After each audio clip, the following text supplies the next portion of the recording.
a établi des lois qui sont interchangeables. Et parmi ces lois, il y a ce qu'on appelle la loi de la semence et de la récolte.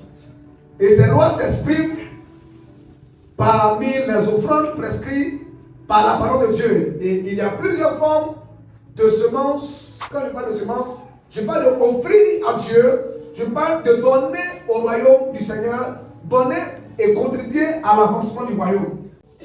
Jésus, notre Seigneur, lui-même, quand vous lisez dans le livre de Hébreux, chapitre 10, il dit: oh Père, tu m'as venu sur la terre, tu n'as pas voulu sacrifice et offrande, mais tu m'as fait un corps.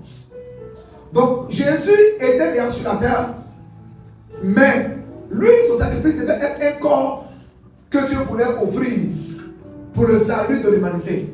Lui, son sacrifice est au-delà de la norme, est au-delà de ce que nous avons comme bien.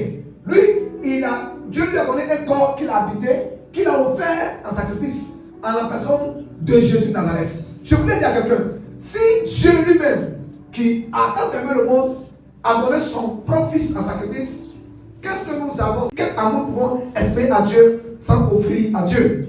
Tu ne veux pas dire que tu aimes sans donner.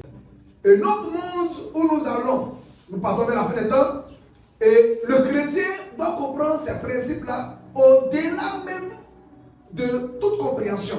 Parce que nous sommes dans un monde où c'est la semence même qui t'a fait. Toi qui es là, tu es le résultat d'une semence.